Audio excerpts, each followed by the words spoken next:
Selamat pagi, Heni. Selamat pagi, Pak. Apa kabar hari ini? Alhamdulillah baik, Pak. Alhamdulillah. Baru siap makan nampaknya ini. Dia masih tetap berdua kita, ya kan. Mudah-mudahan minggu depan tetap muka, dan yang lainnya bisa hadir.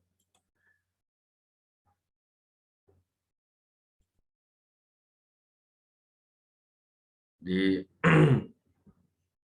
kan jadwal 10, 11, 12 kalau nggak salah tetap muka kan. Iya, Pak. Kita lihatlah teman-temannya apakah nanti bisa hadir apa tidak gitu. Baik, jadi UTS sudah kita laksanakan. Kita lanjut lagi perkuliahan.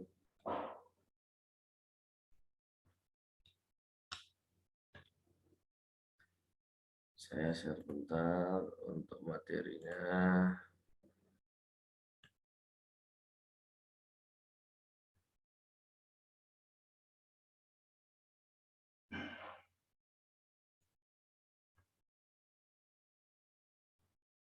Jadi kita lihat ya sambil berjalan, kalau seandainya yang hadir hanya baru Heni aja, ya kita padatin aja untuk satu sesi kan gitu.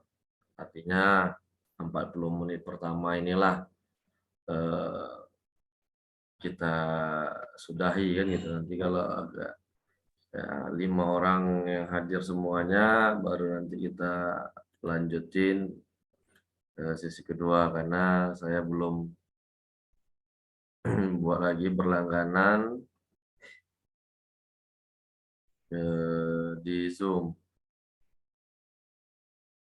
Baru insya Allah lah mungkin minggu depan nanti baru saya member lagi. Nah,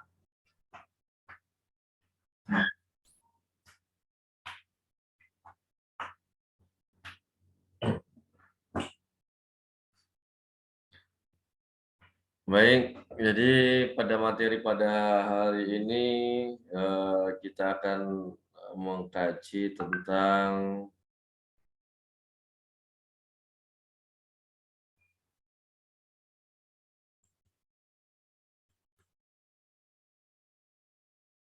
presiden sebagai lembaga eksekutif di Indonesia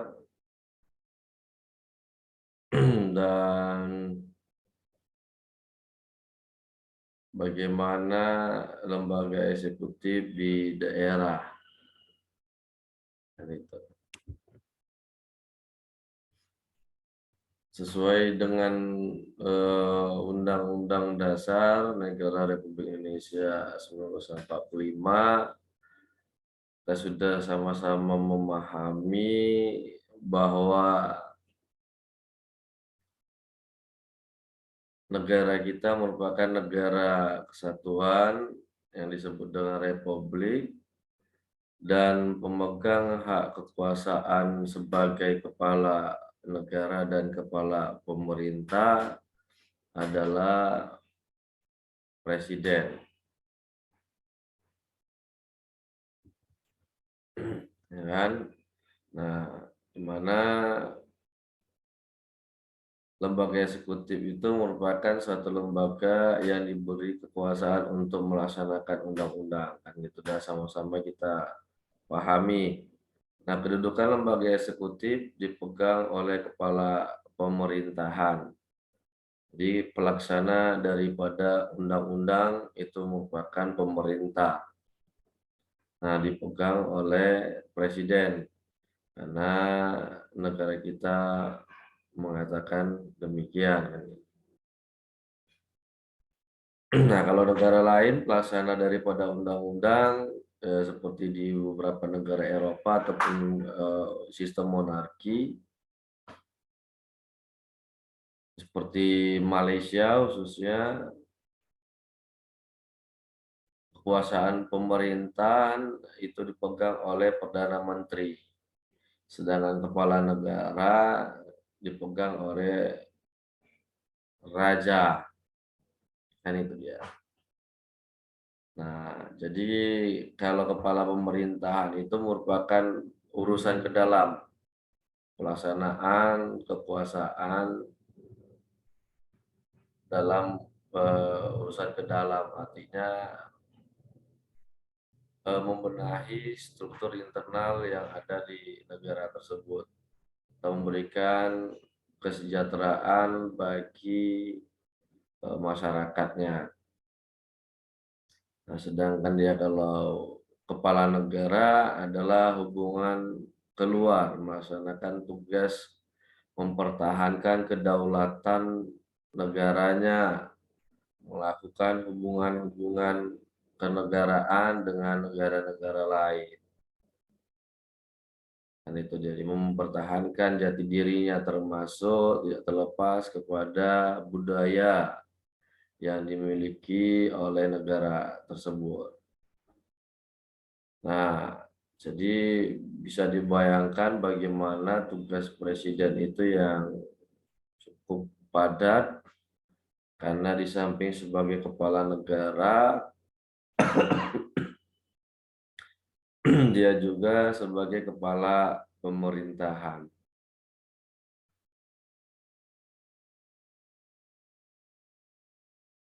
Nah, jadi secara sederhana, lembaga eksekutif ini disebut sebagai pemerintah. Nah, dalam sistem pemerintahan presidensial, kekuasaan eksekutif dipegang oleh presiden dan dibantu oleh menteri-menteri atau biasa disebut dengan istilah kabinet. Tugas badan eksekutif meliputi pelaksanaan undang-undang yang telah ditetapkan oleh lembaga legislatif. Nah, di samping bukan hanya melaksanakan undang-undang, eksekutif juga mengganti badan legislatif sebagai pembuat kebijakan yang utama. Yang kita sudah bahas sebelumnya, campur tangan dari eksekutif dalam pembuatan peraturan perundang-undangan. Yang dimana juga Undang-Undang 12 2011 tentang pembentukan peraturan perundang-undangan telah mengatakan juga ataupun telah mengakui eksekutif bisa membuat suatu peraturan, ya kan, di bawah daripada peraturan pemerintah ada peraturan apa ini?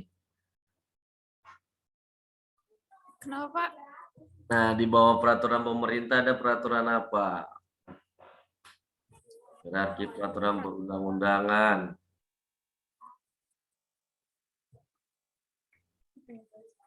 Peraturan pemerintah pengganti undang-undang ya, Pak?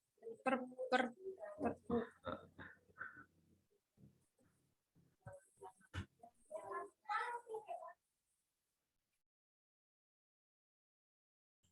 Nah,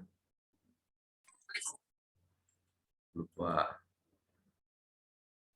Ya, selamat datang si Sofi sudah hadir. Jadi baru 2 orang yang hadir pada kelas ini. Nah, coba dulu diruntut hierarki peraturan perundang-undangan. Yang pertama apa?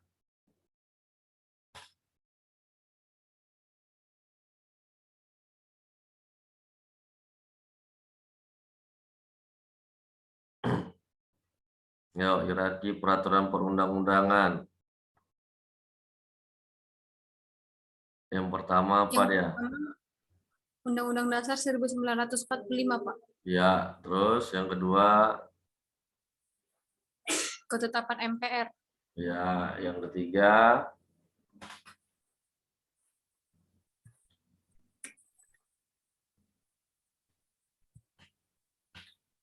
Enggak. Peraturan pemerintah. Hah? Peraturan pemerintah atau peraturan pemerintah pengganti undang-undang. Kurang tepat. Sophie apa dibantu ini? Dua tingkatan sudah benar. Ini harus diingat ini. Jadi ketika saudara nantinya bekerja di instansi pemerintahan maupun swasta, ketika ditugaskan membuat suatu surat keputusan, ya kan, yang berisi sebuah dasar hukum, maka harus paham meletakkan urutannya. Tidak boleh pula yang dibawa menjadi nomor satu kan gitu. Jadi harus berurut dia. Nah, apa yang ketiga?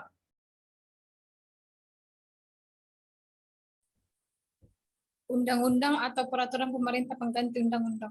Nah, ya, yang ketiga betul. Yang keempat, Yang keempat baru peraturan pemerintah. ya, yang kelima, Peraturan presiden. peraturan presiden kan gitu. Nah, yang keenam, Peraturan daerah kabupaten atau kota gitu. Provinsi dulu deh. Peraturan daerah provinsi. baru yang ketujuh, Baru peraturan daerah kabupaten atau kota. iya.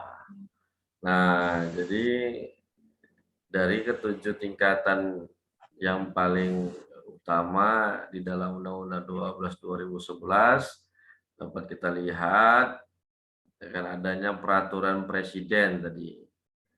Nah, jadi di perkembangan di negara modern, eksekutif tidak hanya sebagai pelaksana daripada undang-undang, tetapi juga bisa membuat peraturan perundang-undangan.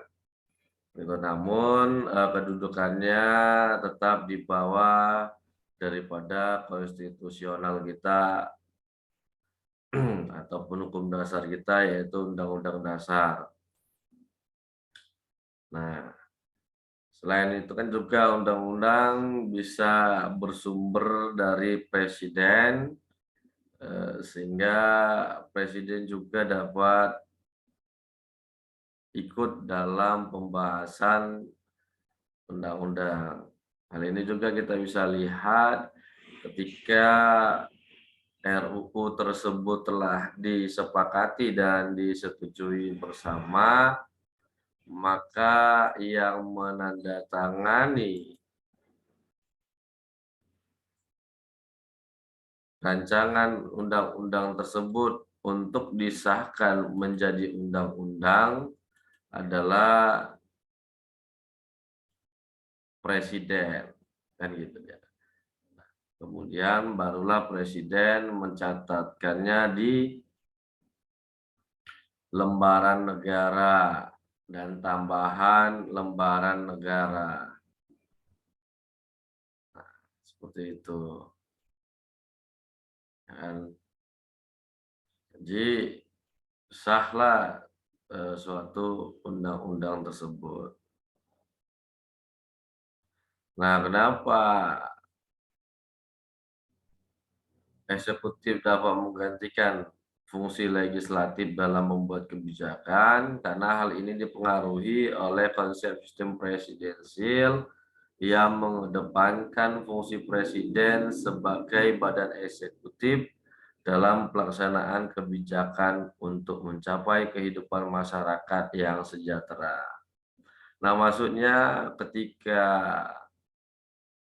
eh, fenomena terjadi di lingkungan masyarakat ataupun masyarakat ingin sebuah fasilitas yang diberikan oleh negara, maka presiden dapat membuat kebijakannya tanpa harus menunggu persetujuan daripada legislatif.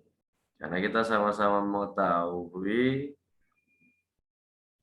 pembuatan satu peraturan perundang-undangan itu memakan waktu yang relatif lama. Nah, sehingga ketika menunggu persetujuan dari badan legislatif, nah maka akan berdampak kepada masyarakat yang ingin hidupnya sejahtera kan gitu. Jadi misalnya untuk membagi sembako ataupun membagi BLT, presiden harus membuat undang-undangnya terlebih dahulu. Nah, ini kan memakan waktu yang cukup lama, nah dan realisasi pelaksanaannya juga akan terhambat. Nah, oleh karenanya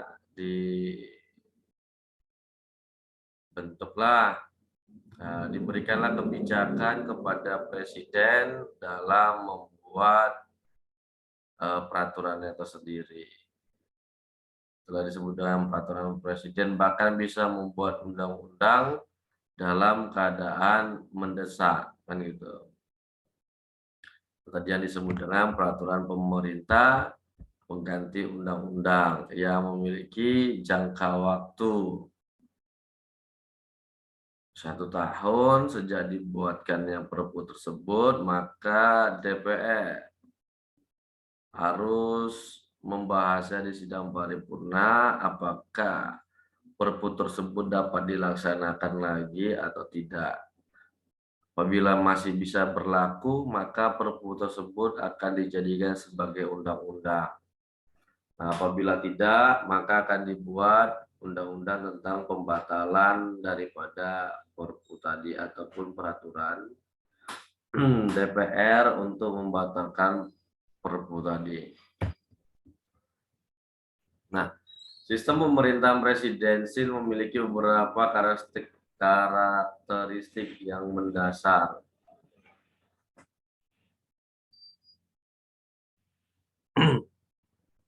Yang pertama, masa jabatan presiden dan wakil presiden ditentukan lebih pasti.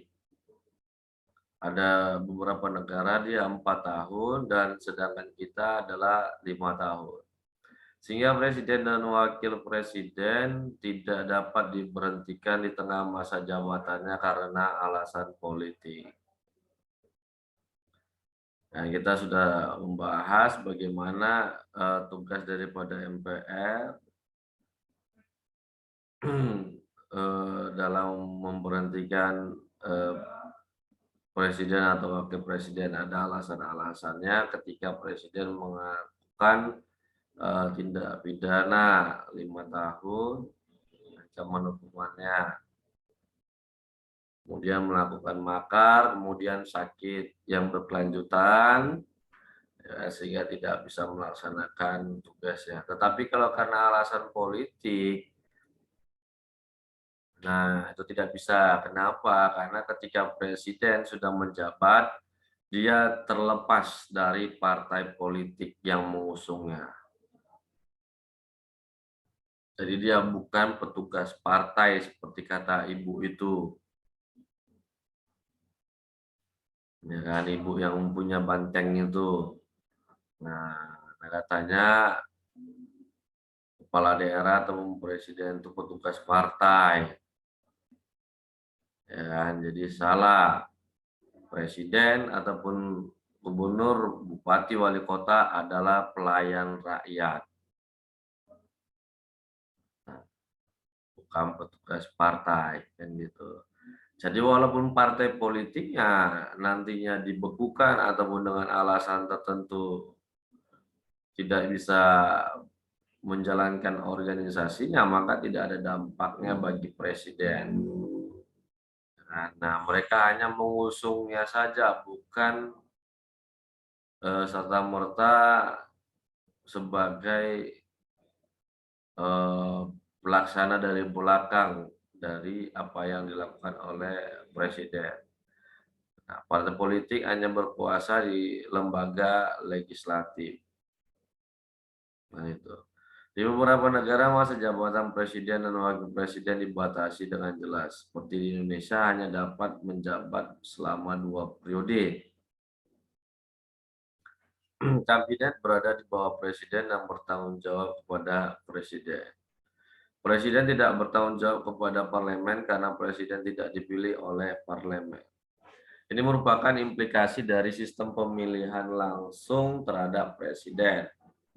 Presiden hanya diberhentikan apabila ada pelanggaran hukum. Tadi seperti yang saya katakan. Ketika presiden dipilih secara langsung ataupun melalui perantara tertentu yang tidak bersifat perwakilan permanen sebagaimana hakikat lembaga permanen. Presiden sebagai kepala pemerintahan sekaligus sebagai kepala negara. Presiden tidak dapat membubarkan parlemen, demikian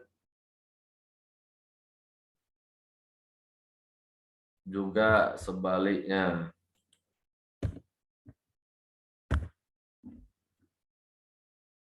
Tanggung jawab pemerintah berada di pundak presiden. Karena itu presiden yang berwenang membentuk pemerintahan, menyusun kabinet, serta pejabat-pejabat publik. Nah, inilah beberapa karakteristik dari sistem pemerintahan presidensil.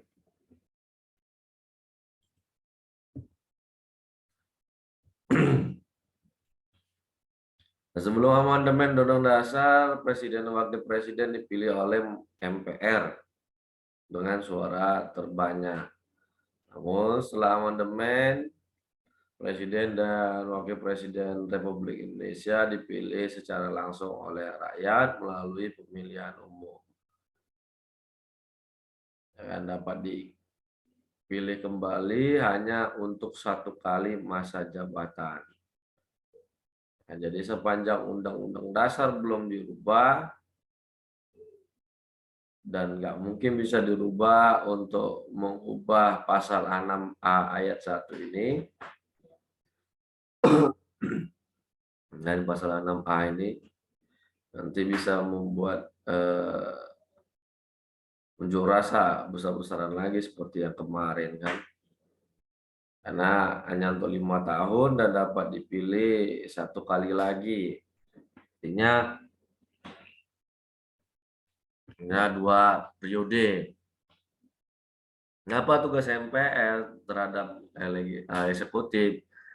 Yaitu mengangkat dan memberhentikan presiden. Maka presiden sebelum melaksanakan tugasnya mengucapkan janji dan sumpah di hadapan sidang paripurna MPR. Setelah dilantik, presiden dan wakil presiden menjalankan pemerintahan sesuai dengan program yang telah ditetapkan sendiri. Dalam menjalankan pemerintahan, presiden dan wakil presiden tidak boleh bertentangan dengan Undang-Undang Dasar 1945. Presiden dan wakil presiden menjalankan pemerintahan sesuai dengan tujuan negara yang tercantum dalam pembukaan Undang-Undang Dasar 1945. Nah, jadi sudah jelas koridor apa yang harus dilakukan oleh presiden sebagai kepala pemerintahan dan kepala negara. Nah, sampai di sini apakah ada yang mau kita diskusikan terkait dengan presiden?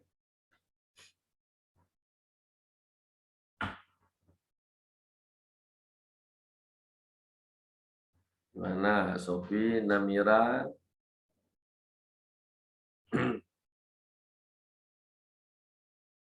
Ada yang mau didiskusikan?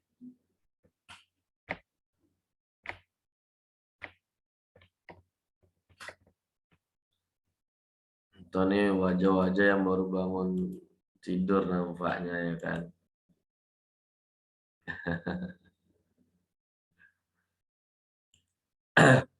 Baik, kita lanjutkan kembali. Nah, tadi presiden sebagai kepala pemerintahan dan kepala negara, maka dalam pelaksanaannya sebagai kepala pemerintahan dengan 33 provinsi yang ada di Indonesia, presiden tidak mungkin mampu untuk memberikan kesejahteraan kepada rakyatnya. Dan itu dia. Jadi, oleh karenanya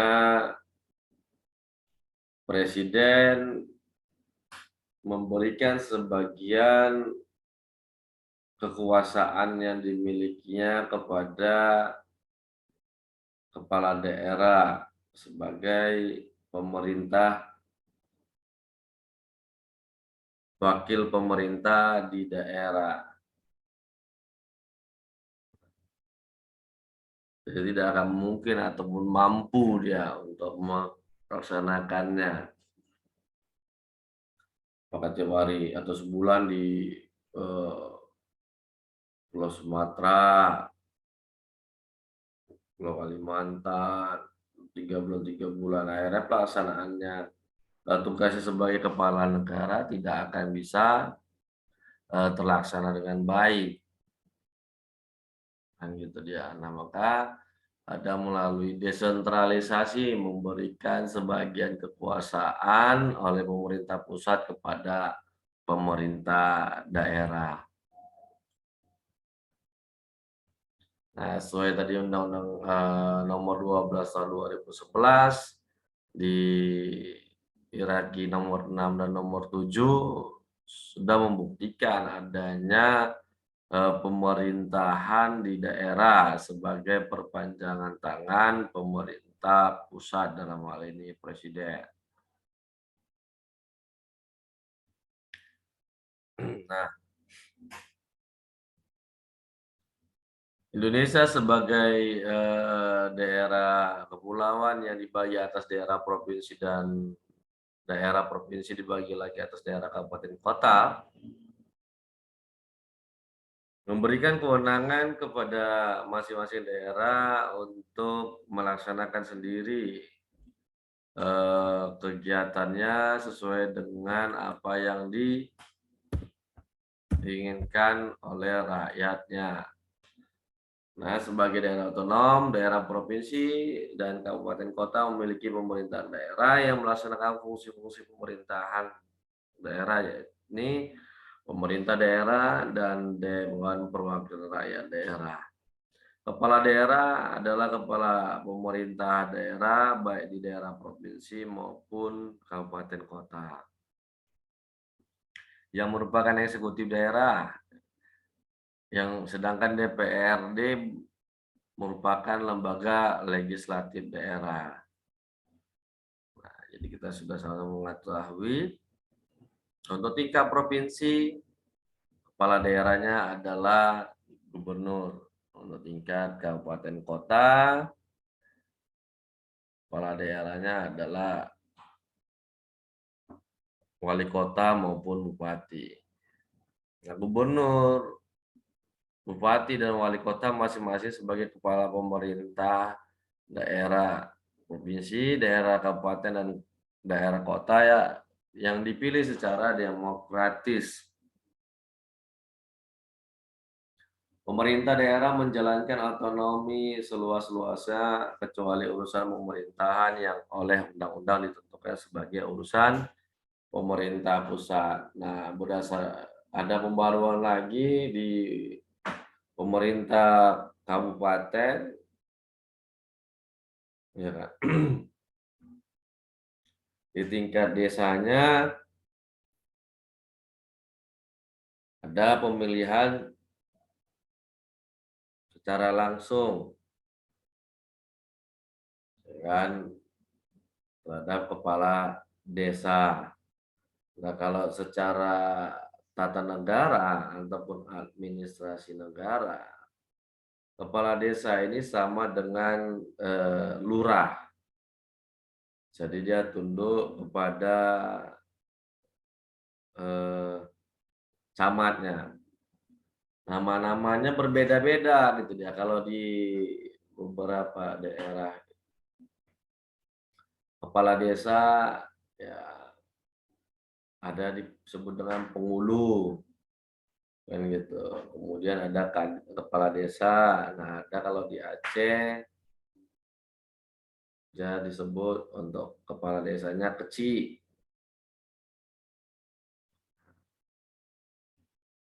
Tapi fungsinya sama, ya, dia sama dengan kepala daerah, tetapi wilayahnya kecil dan dia tidak bisa berdiri sendiri. Karena dia harus tunduk kepada wilayah yang lebih besar di atasnya, yaitu apa? Kecamatan. Nah, seperti kemarin para kepala desa menuntut, ya kan, adanya mobil dinas, kemudian stempelnya ataupun di suratnya ada burung Garuda seperti bupati, wali kota maupun gubernur kan gitu. Stempelnya juga minta burung Garuda. Nah, ini nggak bisa dia karena dia bukan eh, kepala daerah yang bisa bertindak sendiri. Nah, pemerintahan daerah adalah unsur penyelenggara pemerintahan daerah yang terdiri dari gubernur, bupati atau wali kota dan perangkat daerah. Pemerintah daerah ada berupa pemerintah daerah provinsi yang terdiri dari gubernur dan perangkat daerah yang meliputi sekretariat daerah, dinas daerah, dan lembaga teknis daerah yang meliputi dua kali.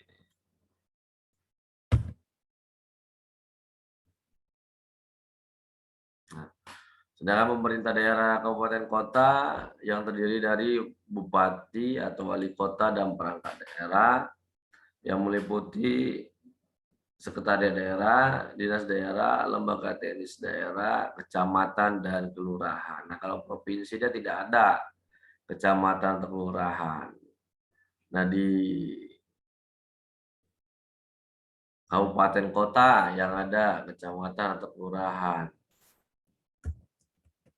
Makanya lihat di dalam KTP saudara, pasti desa atau kelurahan itu dibuat satu kolom ya, desa garis miring kelurahan. Ya kan? Nah, ini untuk menunjukkan desa itu sama dengan kelurahan. Kalau kelurahan itu untuk penyebutan di wilayah Kota Madia. Ya kan? Nah, sedangkan desa di kabupaten.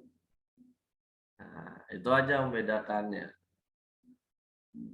Nah, kalau kelurahan, pimpinannya lurah dipilih langsung oleh wali kota.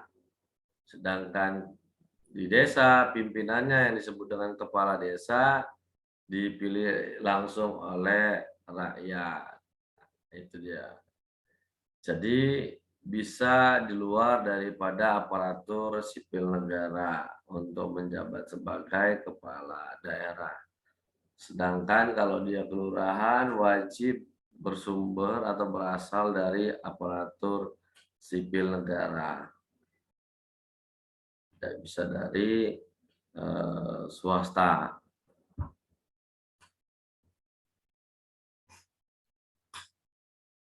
Waduh, hujan deras. Setiap daerah dipimpin oleh kepala pemerintahan, yang disebut dengan kepala daerah. Lanjut. Nah, gubernur yang karena jabatannya berkedudukan juga sebagai wakil pemerintah di wilayah provinsi dalam pengertian untuk menjembatani dan memperpendek rentang kendali pelaksanaan tugas dan fungsi pemerintah termasuk dalam pembinaan dan pengawasan terhadap penyelenggaraan urusan pemerintahan pada strata pemerintahan kabupaten kota. Wakil pemerintah sebagai maksud adalah perangkat pemerintah pusat dalam rangka dekonsentrasi.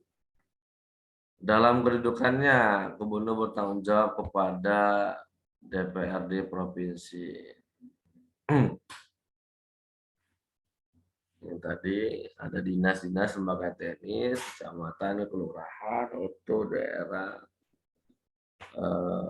kota Madia. Nah, sekretariat daerah dipimpin oleh sekretaris desa, sekretaris daerah, sekda kalau singkatannya. Sekda diangkat dari pegawai negeri sipil yang memenuhi persyaratan. Sekda provinsi diangkat dan diberhentikan oleh presiden atas usul gubernur sesuai dengan peraturan perundang-undangan. Sekretaris daerah kabupaten atau kota diangkat dan diberhentikan oleh gubernur atas usul bupati atau wali kota sesuai dengan peraturan perundang-undangan. Sekretaris daerah karena kedudukannya sebagai pembina pegawai negeri yang di daerahnya. Yang kedua ada sekretariat DPR dipimpin oleh sekretaris DPRD. Sekretaris DPRD provinsi diangkat dan diberhentikan oleh gubernur dengan persetujuan DPRD provinsi. Sekretaris DPRD kabupaten kota diangkat dan diberhentikan oleh bupati atau wali kota dengan persetujuan DPRD kabupaten kota.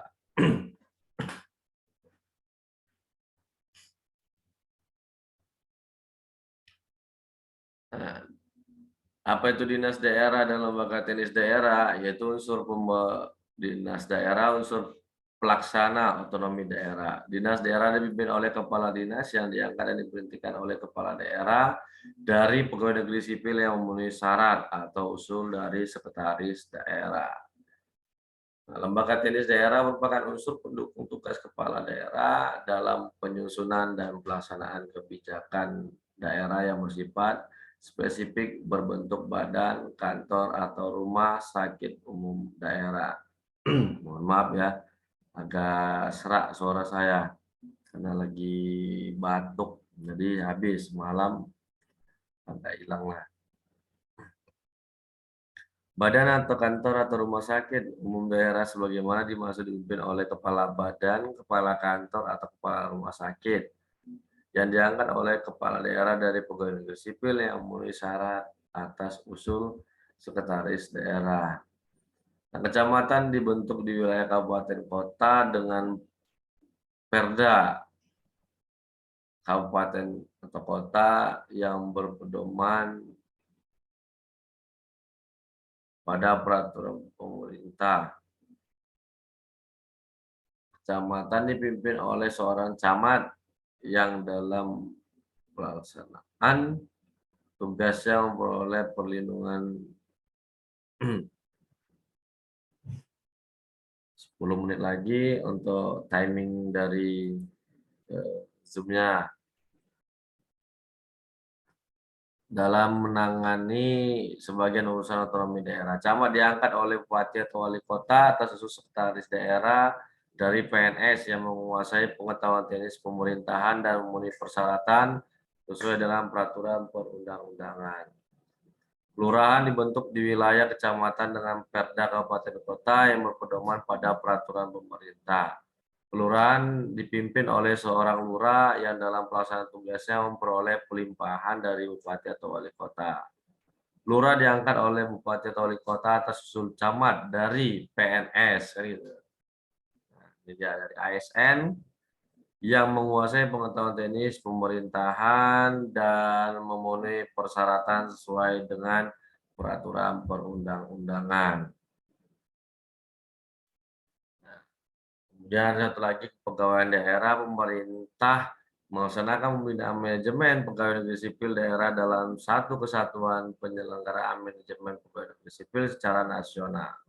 Manajemen pegawai negeri sipil daerah tersebut meliputi penempatan, formasi, pengadaan, pengangkatan, pemindahan, pemberhentian, penetapan, pensiun, gaji, tunjangan, kesejahteraan, hak dan kewajiban kedudukan hukum, pengembangan kompetensi, dan pengendalian jumlah.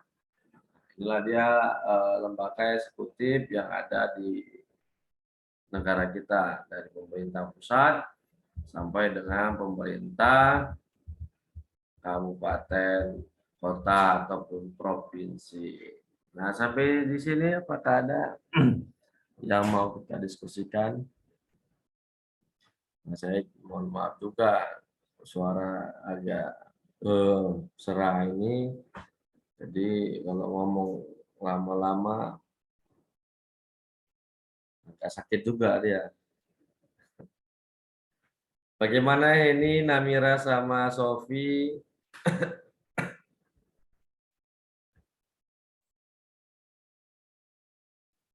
Apakah hujan di sana di rumah masing-masing?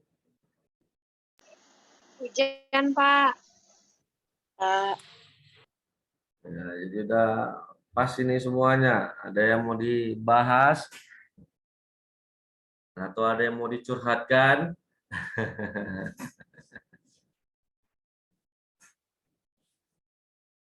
Jadi kita sudahi untuk perkuliahan kita pada hari ini. Bagaimana?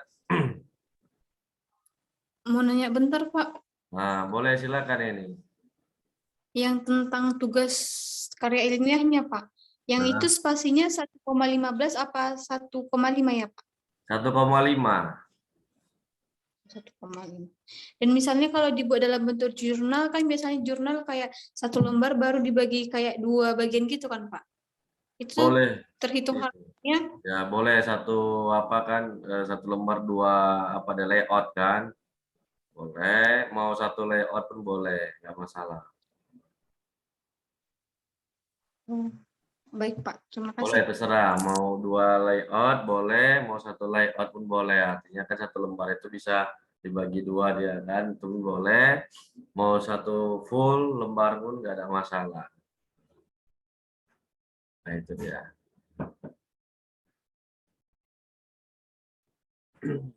Nah, yang lain, ini yang laki-lakinya yang hari ini nggak ada masuk ini, malah perempuannya. Baik, kalau nggak ada, kita sepakati kita akhiri perkuliahan hari ini. Sampai jumpa Rabu depan, kita tatap muka sesuai dengan RPS di pertemuan 10 di tanggal 1, tanggal merah itu ya? Iya kan? Tanggal 1 ya, Rabu depan. Kita lihat, tuh, tanggal 1 hari kelahiran Pancasila. Iya, Pak. Nah, ini belum tahu nih apakah dimajukan atau di tanggal 8-nya. Dicoba kalau ada kontak bironya, coba ditanyakan, nanti kabari melalui grup. Kata saya juga nggak ada kontak biro karena kan sejak bergabung di Pancabudi, saya belum pernah ke kampus.